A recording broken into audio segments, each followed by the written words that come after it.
Jadi ekspor itu peluangnya besar. Cuman bagaimana kita mencikapnya. Saya sedikit cerita, sering banyak pelaku usaha datang ke sini, Pak, saya mau ekspor. Oke. Apa Pak produk yang dicari? Belum kata mau ekspor. Kok cari produknya?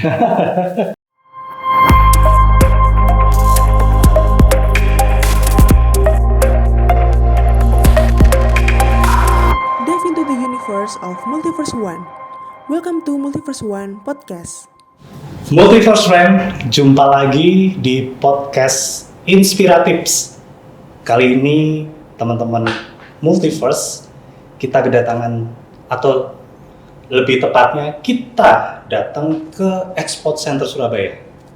Di sebelah saya ini sekarang ada satu sosok yang sudah lama sekali ingin saya temui, yaitu Pak Insinyur Fernanda Reza Muhammad MM.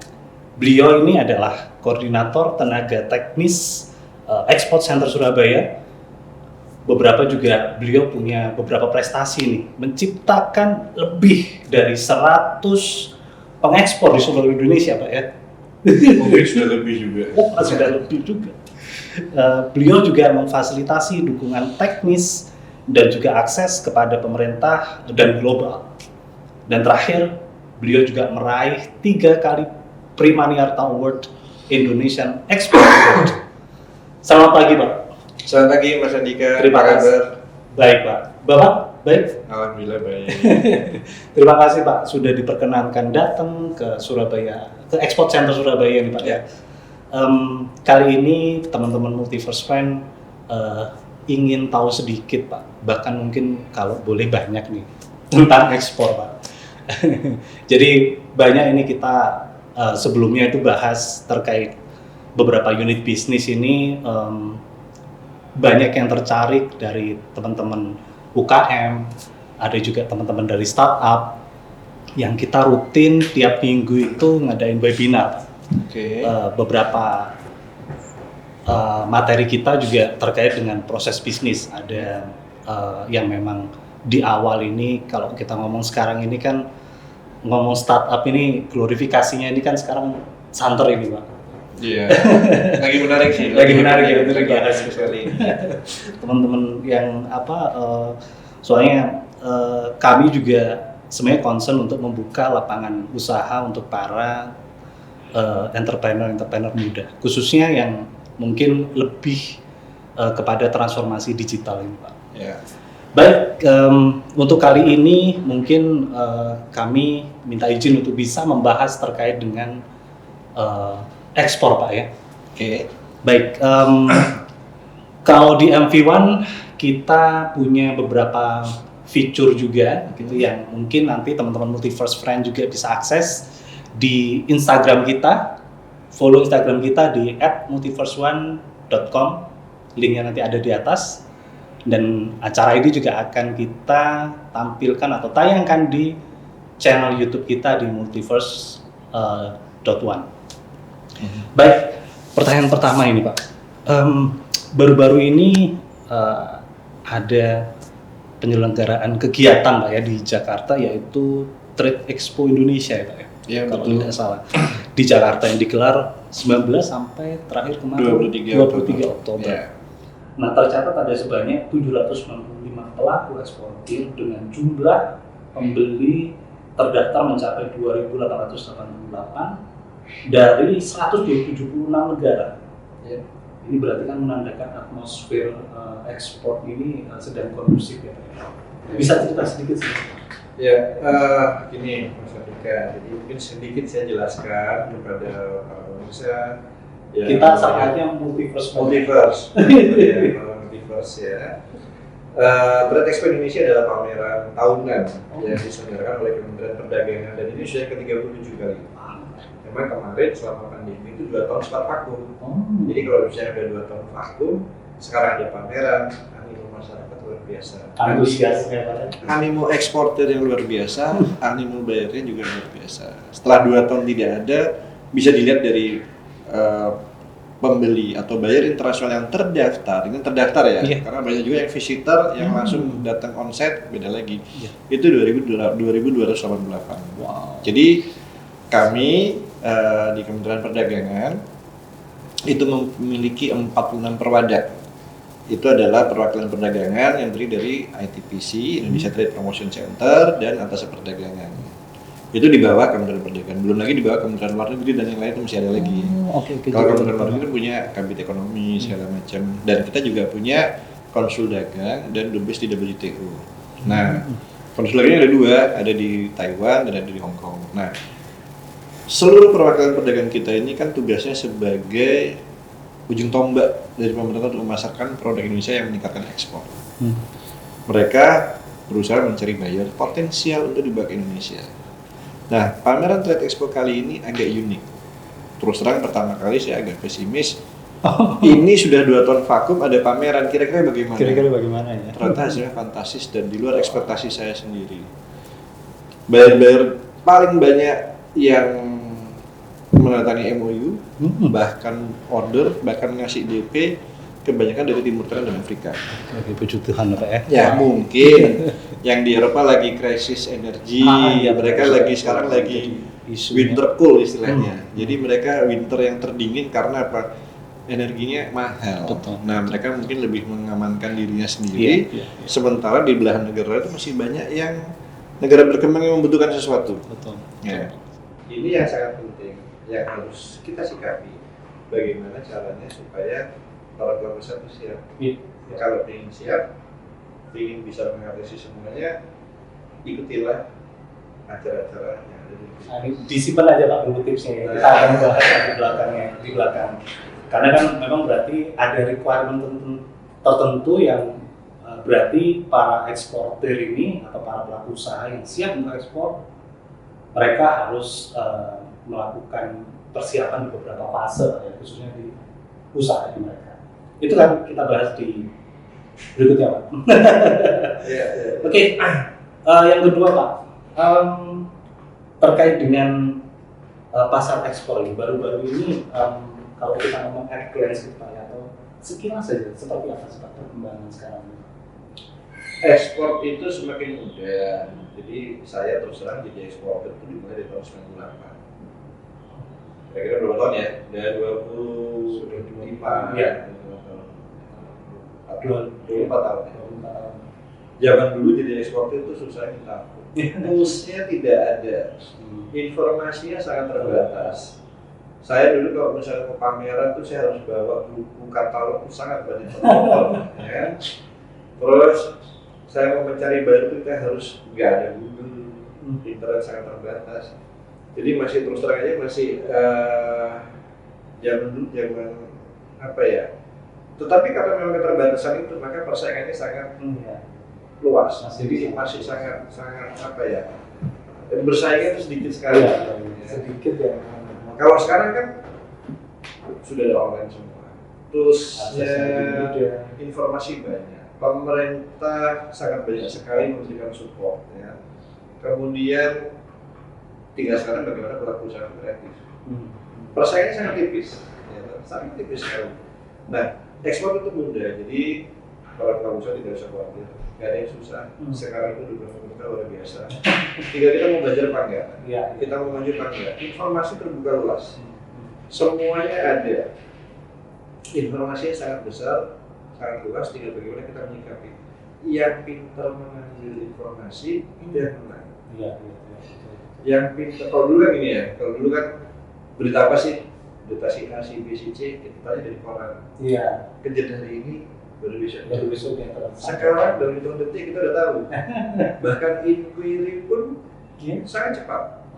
Kalau kita ada permintaan dari calon buyer, kita tidak cepat action, dicopet yang lainnya, diambil yang lainnya, kesempatan diambil yang lainnya gitu. Yang lebih siap, dan siap ini ya. Makanya kalau saya bilang kalau Anda mau ekspor, itu tidak usah mikir jauh-jauh. Ekspor itu tidak perlu harus kontaineran, tidak perlu harus jumlah besar. Ngirim produk satu ke luar negeri, asalkan melewati batas pabean antar negara, itu sudah ekspor. Itu sudah ekspor. Tapi kita harus menerima pembayaran. Kalau bawa ke luar negeri untuk oleh-oleh segala macam ya bukan ekspor.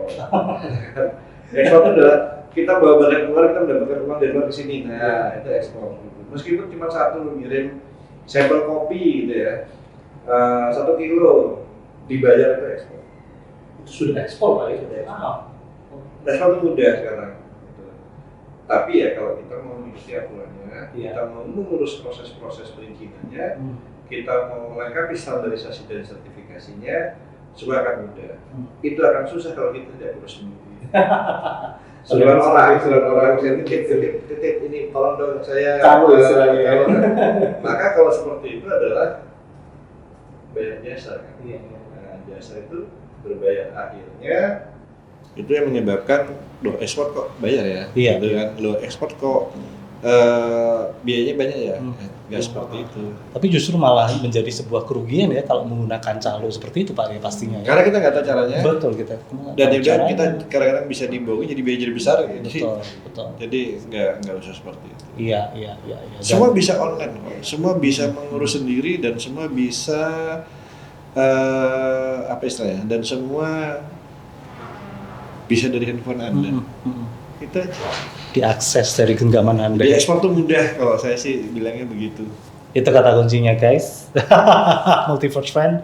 Baik, ke pertanyaan berikutnya Pak. Kalau tadi sempat kita singgung ini Pak, berarti kalau saya boleh tanya gini, support dari pemerintah ini seperti apa sih Pak? Kalau teman-teman Multiverse Friend ini bisa tahu bentuk support dari pemerintah ini seperti apa? Wah luar biasa banyak sekali. Sekarang seluruh KL itu Pak Presiden memerintahkan genjot ekspor Indonesia, tingkatkan devisa supaya kita bisa mempunyai produk yang berdaya saing. Artinya apa? Dari dulu ke hilir pemerintah sudah mensupport.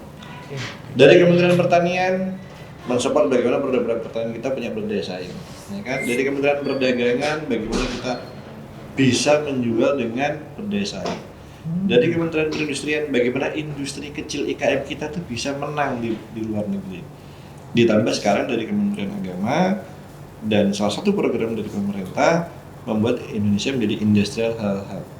Kita ini jumlah penduduknya sangat besar. Jangan menjadi pasar, tapi jadikanlah kita adalah tempat industri untuk dijual ke luar negeri. Orang luar melihat Indonesia ini seksi, penduduknya 270 juta lebih. Nah, kita harus melihat Indonesia ini dengan kekuatan 270 juta penduduk, pasar kita 7 miliar yang di luar. Penduduk dunia itu lebih dari 7 miliar, itu pasar kita. Iya. Nah, itu kata kuncinya adalah peluang pasar terbuka luas. Berarti Pak kalau kami atau teman-teman ini melihat benar-benar hulu dan hilir ini sangat bisa terkoneksi dengan seamless gitu Pak ya, dari mulai yang ada di rural, dari di pedesaan bisa menghasilkan produk unggul dan dibawa menuju kepada kancah yang lebih bergengsi yaitu kepada internasional. Seperti itu Pak sekarang. Ya sekarang kan transportasi dan logistik kan sudah baik, semua sudah terintegrasi. Ya kita harus berdaya saing. Jangan sampai sedikit cerita masalah coklat. Dari zaman VOC coklat kita itu diekspor, iya Pak. Ya biji coklat sampai Belanda itu difermentasi, dari Belanda dikirim ke Jerman, di Jerman hanya dibuat coklat bar, dari Jerman dikirim ke Swiss. Ini Jerman, Belanda, Swiss ini kan kayak Gresik, Sidoarjo, Mojokerto sebetulnya. Ya. Sampai di Swiss, di branding, di packing, dikirim Indonesia lagi. Kita yang beli coklat. Beberapa coklat, saya nggak nyebut merek deh. Beberapa coklat yang ada di pasaran itu coklatnya dari sini. Emang di Jerman ada pohon coklat? Nggak ada. Di Swiss ada tanaman coklat? Nggak ada. Dari sini. Loh kenapa nggak kita proses jadi added value? Ini adalah peluang pasar ekspor kita. Menarik, Multiverse Friend. Ini langsung dari tokohnya ya. Jadi semuanya valid Pak ya, dan terpercaya ini ya data kita. Saya juga ingin tahu gitu Pak, kami juga ingin tahu para Multiverse Friend ini. Tantangan apa sih Pak, atau apa yang harus dilalui dan fase-fase khususnya bagi para pengusaha yang memasarkan produknya melalui channel ekspor ini Pak? Baik, Menarik pertanyaannya. Jawabannya bisa panjang. Bisa disimak, ya tolong disimak dengan jelas. Jadi begini, pasca pandemi COVID kemarin itu terjadi shifting yang luar biasa dalam pemasaran ekspor. Kalau dulu kebanyakan kita ekspor itu promosinya dari pameran ke pameran.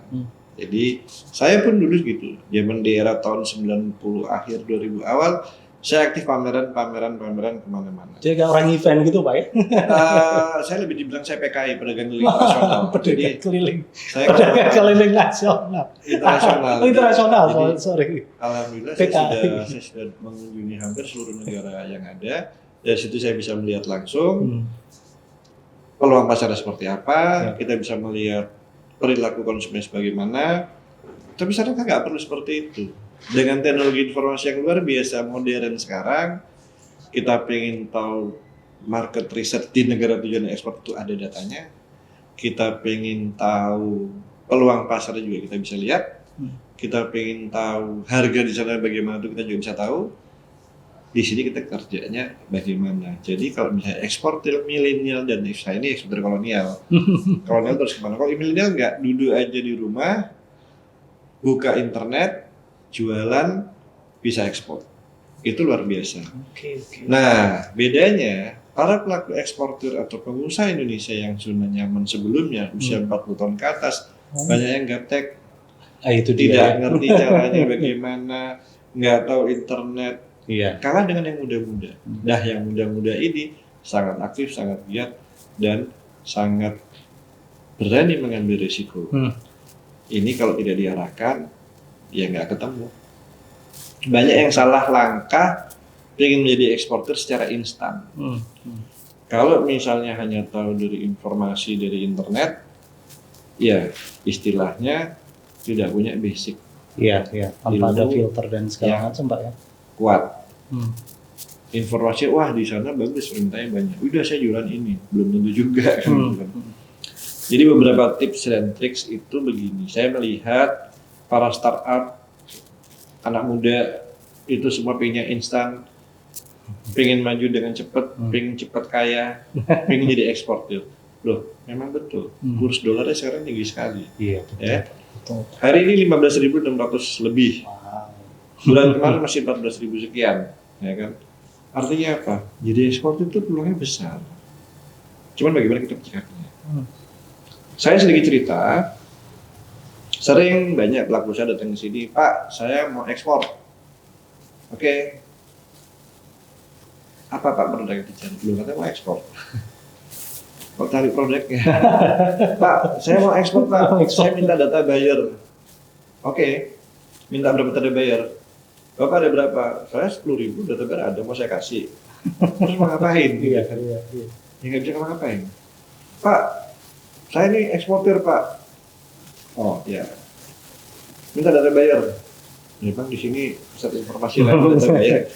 Yellow Pages Boleh, ekspor. saya kasih. Produknya apa? Ya ini Pak, saya masih nyari yang nggak mau ekspor. Itu yang salah. Ya, itu yang salah. Jadi dengan harapan dengan bayar tol langsung ke tujuan, tapi nggak tahu mau pakai mobil apa. Iya.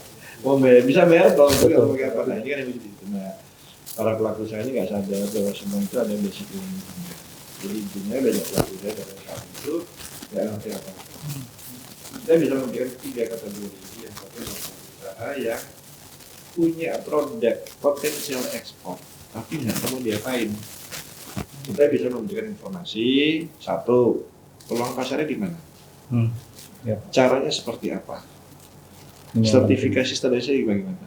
Nah, yang belum mulai apa-apa, masih nol, ikutlah pelatihan namanya bagaimana memulai ekspor. Itu kami dampingi sampai bisa mengerti proses prosedur, tata cara, standarisasi, akses pasar sampai bisa ekspor. Satu. Itu dia betul. Yang kedua, saya ini sudah punya produk, ya. Contohnya begini. Wah, ini di belakang kita ini sedikit cerita ini berarti. Saya udah punya produk ini, produk dari Probolinggo. Produknya adalah bawang goreng, ya, mereknya Hunai.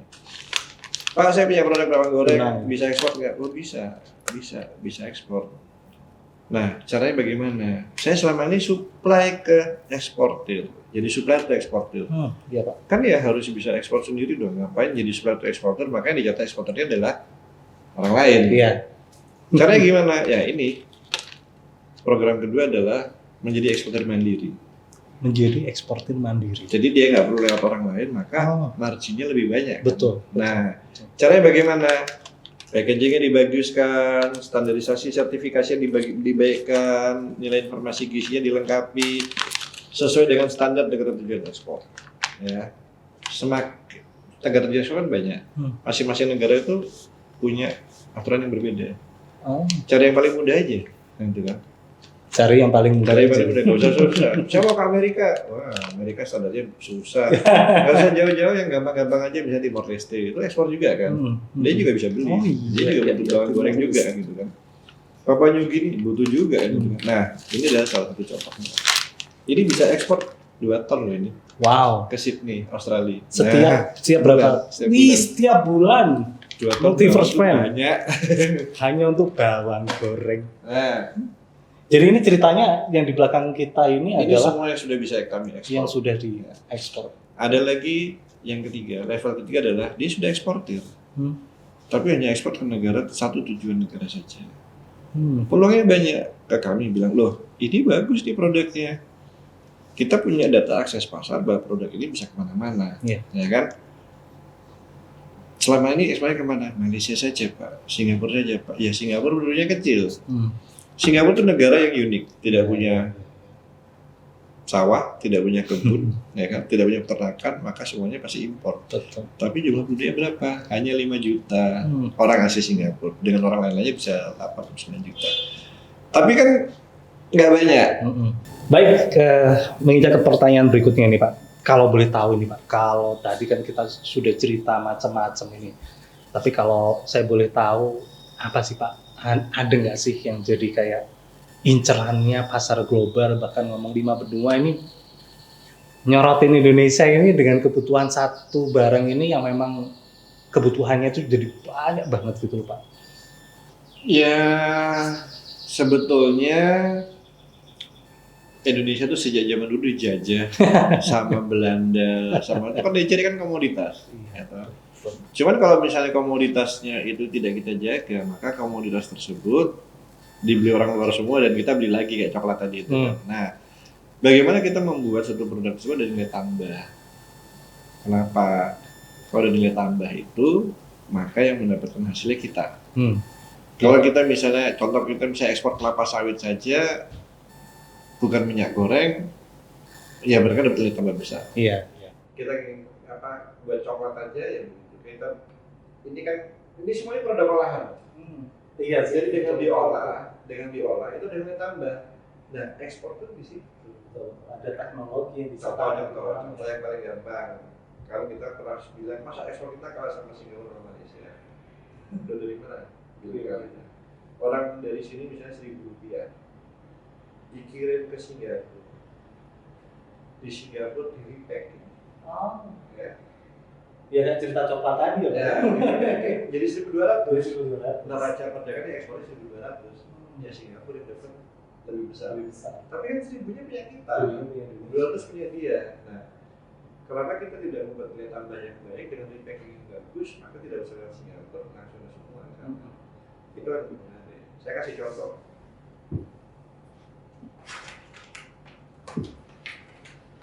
Ini overdose popcorn. Siap saji Pak ya popcorn. Siap santap. Ada siap saji dan siap santap. Ini siap santap. santap. Kalau ini siap santap. Ya, kalau popcorn tuh jagung kan. Ini kalau produksi dari Blitar. Blitar ini popcorn tersebut kalau di Singapura itu ada yang namanya Garrett's. Itu popcorn yang terkenal, rasa karamelnya kuat. Ya dia buat yang rasa karamel dan packagingnya bagus dan menarik untuk mencari pasar ekspor. Mereka bilang kalau pelaku usaha yang masih UKM ya, di UKM juga takut membranding dengan baik, takut mengemas dengan baik, takut tidak bisa bayar packaging. Loh, ini kalau Mas Andika beli 20.000 ada. Dengan kemasan seperti ini sih saya mau aja sih Pak. Ya. Artinya Yang bayar kemasannya siapa? Saya. Konsumen kan nggak usah takut. Nggak ada orang jual popcorn cuma isinya aja kan, nggak Betul, ada. betul. Itu dengan kemasannya karena apa? Ini akibat pandemi. Iya. Akibat pandemi. Jadi nonton bioskop di luar, nggak Iya. ada bioskop, Nggak ada bioskop. filmnya di rumah. Filmnya di rumah. Pokoknya juga ke rumah. Bener. Dan ini ekspornya kemana ini? Taiwan, Wah. Hong Kong. Kemarin yang terbaru dari Namibia, Malaysia. Jagungnya jagung sini, jagung gitar. Jagung gitar ya. Wow. Macam-macam. Iya, Oh, masih iya. banyak yang lainnya. Nah, sekarang tinggal bagaimana Anda menyikapi peluang seperti ini. Komoditas Betul. kita tingkatkan bagaimana menjadi produk yang berdaya saing. Siap. Oke. Baik, itu tadi dari Blitar dan masih banyak lagi produk yang juga ada di Export Center Surabaya. Baik, kita menjelang akhir ini, saya minta Pak Reza berikan dong Pak tips singkat kepada para pengusaha-pengusaha muda dan juga yang lagi pengen ini Pak untuk bisa mulai ekspor. Apa sih Pak tips singkat untuk mereka ini Pak? Satu, jangan malu bertanya. Ya, kadang-kadang para pelaku usaha itu, para eksportir itu kan rata-rata gini. Semua bisa saya cari di internet. Belum tentu di internet semua informasi dengan gitu benar. ya? Gitu. Benar atau valid? Saya gini bisa kok ya. Kami di Export Center Surabaya ini lembaga pemerintah yang dibentuk oleh Kementerian Perdagangan. Kita tahu semuanya. Kebetulan kita di sini di Jawa Timur kita bekerjasama dengan Kadin Provinsi Jawa Timur. Kadin adalah wadahnya para pelaku usaha. Iya betul. Ya. Network kita banyak. Jadi toolsnya banyak. Di Kadin itu ada namanya juga rumah kurasi. Produk-produk yang ingin ditingkatkan kapasitasnya segala macam bisa ke rumah kurasi dan semuanya itu bisa dicarikan informasinya secara mudah. Ya.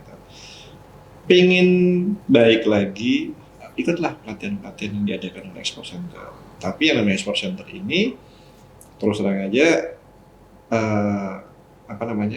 kita memberikan informasi sesuai kebutuhan.